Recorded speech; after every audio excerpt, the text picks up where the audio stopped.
श्रीमद् भगवद गीता। कुरुक्षेत्र के युद्ध स्थल में सैन्य निरीक्षण। अध्याय 1 श्लोक 1। धर्मक्षेत्रे कुरुक्षेत्रे समवेतायुयुस्तवः मामकाः पांडवास्वेव किमकुर्वत संजय। धृतराष्ट्र ने कहा, हे संजय, धर्मभूमि कुरुक्षेत्र में युद्ध की इच्छा से एकत्र हुए मेरे तथा पांडु के पुत्रों ने क्या क्या किया। तात्पर्य: भगवद गीता एक बहुपठित आस्तिक विज्ञान है जो गीता महात्मा में सार रूप में दिया हुआ है।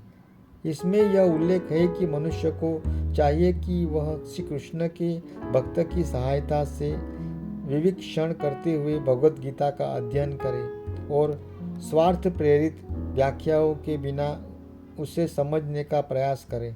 अर्जुन ने जिस प्रकार से साक्षात भगवान श्री कृष्ण से गीता सुनी और उसका उपदेश ग्रहण किया, इस प्रकार की स्पष्ट अनुभूति का उदाहरण भगवद गीता में ही है। यदि उसी गुरु परंपरा से निजी स्वार्थ से प्रेरित हुए बिना किसी को भगवद गीता समझने का सौभाग्य प्राप्त हो तो वह समस्त वैदिक ज्ञान तथा विश्व के समस्त शास्त्रों के अध्ययन को पीछे छोड़ देता है।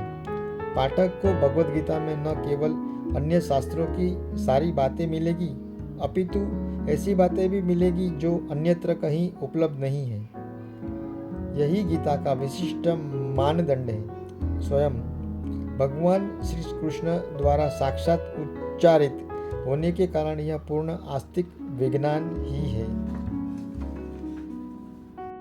महाभारत में वर्णित धृतराष्ट्र तथा संजय की वार्ताएं इस महान दर्शन के मूल सिद्धांत का कार्य करती हैं। माना जाता है कि इस दर्शन की प्रस्तुति कुरुक्षेत्र के युद्ध स्थल में हुई, जो वैदिक युग से पवित्र तीर्थस्थल रहा है। इसका प्रवचन श्री भगवान द्वारा मानव जाति के पथ प्रदर्शन हेतु तब किया गया जब वे इस लोक में स्वयं उपस्थित थे। धर्मक्षेत्र शब्द सार्थक है क्योंकि कुरुक्षेत्र के युद्ध स्थल में अर्जुन के पक्ष में श्री भगवान स्वयं उपस्थित थे। कौरवों का पिता धृतराष्ट्र अपने पुत्रों की विजय की संभावना के विषय में अत्यधिक संदिग्ध था। अतः इसी संदेह के कारण उसे अपने सचिव से पूछा, उन्होंने क्या किया। यह आश्वस्त था कि उसके पुत्र तथा उसके छोटे भाई पांडु के पुत्र कुरुक्षेत्र की युद्ध भूमि में निर्णयात्मक संग्राम के लिए एकत्रित हुए हैं।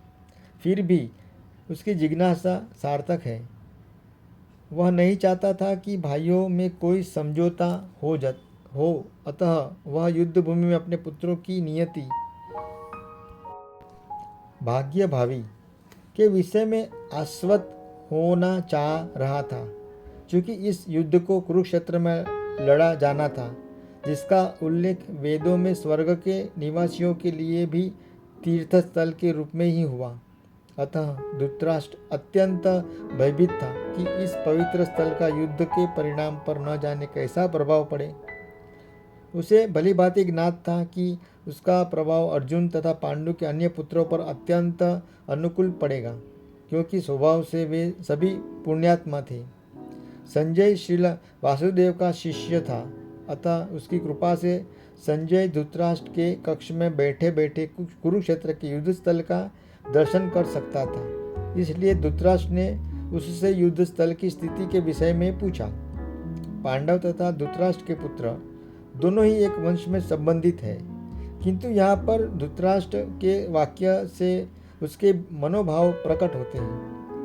उसने जानबूझकर अपने पुत्र को कुरु कहा और पांडु के पुत्र को वंश के उत्तराधिकार से